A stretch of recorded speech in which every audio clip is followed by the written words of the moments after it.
ஜீவநீரோடை ஊழியங்கள் வழங்கும் இதயத்திற்கு இன்று ஒரு சிந்தனை.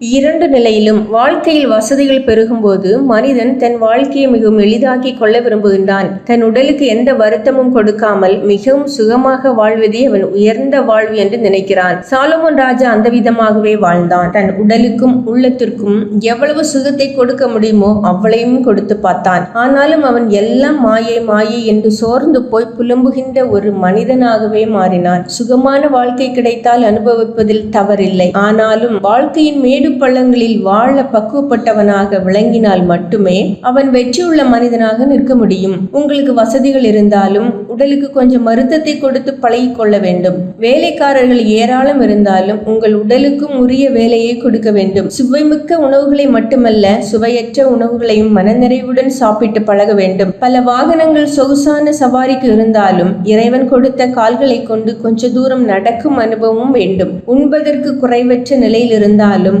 ஒருவேளை 2 வேளை பசியாயிருந்தும் பழக வேண்டும். உயர்ந்த நிலையினரோடு மட்டுமல்ல, தாழ்ந்த நிலையினரோடும் இயற்கையாக பழகும் தன்மை வேண்டும். அப்போதுதான் வாழ்க்கையின் நிஜங்கள் புரியும். வாழ்க்கையில் நமக்கு சுகமான சூழ்நிலையில் இருப்பதால் நாம் அதனையே தேவ ஆசீர்வாதமாக எண்ணி அனுபவிப்பதிலேயே குறியாக இருக்கக்கூடாது. அதன் நடுவிலும் எளிமை, தாழ்மை, சுய வெறுப்பு ஆகிய உயர் பண்பு நிலைகளை நாம தெரிந்து கொண்டு வாழ வேண்டும். சிலர் வசதிகள் பெருகும்போது நட்சத்திர அந்தஸ்துள்ள உணவு விடுதிகளில் போய் உணவருந்தி மேட்டுக்குடியினரின் ஆடம்பரமான வைபவங்களில் கலந்து கொண்டு புதிதாக எதை வாங்கலாம் என்பதிலே சிந்தையாகி வாழ்க்கையை சுகமும் சொகுசுமாக்கி கொள்வதிலேயே குறியாயிருந்து கர்த்தர் தங்களை இப்படியாக ஆசீர்வதித்திருக்கிறார் என்று எண்ணிக்கொள்கின்றார்கள். நல்லது, அவ்வப்போது மருத்துவமனைகளுக்கு போய் வாருங்கள்.